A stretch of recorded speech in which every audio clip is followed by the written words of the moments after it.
অনেক তো mango juice বা আইসক্রিম খেলেন, কখনো কি আমের একদম ইউনিক কিছু ট্রাই করেছেন? একদম কম উপকরণ আর খুব সহজ পদ্ধতিতে আজকের এই আমের বলের রেসিপিটি আপনাকে অবাক করে দেবে। শুধু দেখতেই নয়, এর স্বাদ অতুলনীয়। আজকের ভিডিওটি শেষ পর্যন্ত দেখলে আপনিও খুব সহজেই এটি বানিয়ে ফেলতে পারবেন। তো চলুন শুরু করা যাক। আমি স্বপ্না আছি আপনাদের সাথে ফ্লেভার জোন চ্যানেলে।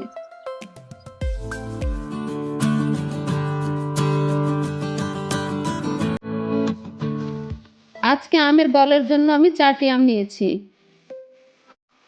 শুরুতে আমগুলো ফ্রেশ পানি দিয়ে খুব ভালো করে ধুয়ে নিতে হবে।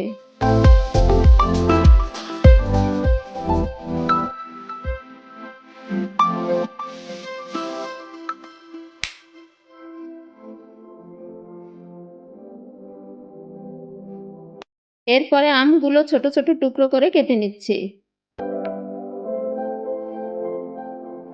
ব্লেন্ডারের একটি পাত্রে তুলে নিচ্ছি পেস্ট করে নেওয়ার জন্য।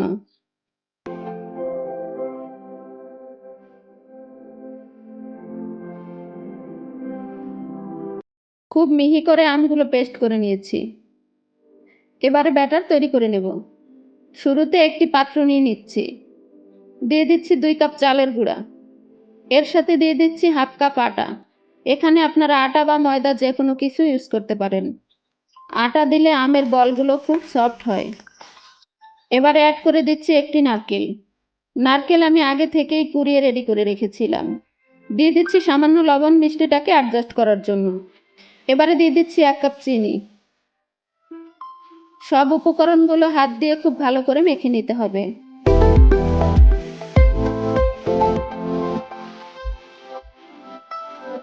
এরপরে দিয়ে দিচ্ছি আমের পেস্ট। কিছুটা আমের পেস্ট দিয়ে একবার মেখে নিচ্ছি। এরপরে প্রয়োজন হলে আবার আমের পেস্ট অ্যাড করতে হবে। একবারে অনেক বেশি দিয়ে দেওয়া যাবে না। আমার ব্যাটার তৈরি দেখে আপনাদের বুঝে নিতে হবে এটা কতটা নরম করে তৈরি করতে হবে। আমি যতটা নরম করে তৈরি করেছি ব্যাটারটা ঠিক এরকম হলে আমের বলগুলো ফুলবে ভালো, ভিতরে তেল শুষে নেবে না।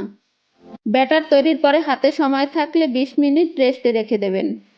সময় না থাকলে সাথে সাথে ভেজে নেবেন, কোনো সমস্যা নাই। এবারে চলে যাচ্ছি বলগুলোকে ভাজতে।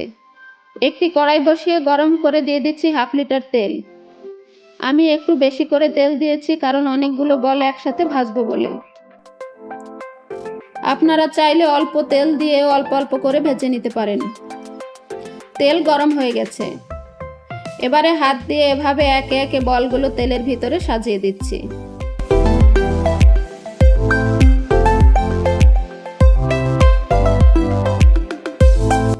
এক পাশ হালকা ভাজা হয়ে গেলে বলগুলো উল্টে দিতে হবে।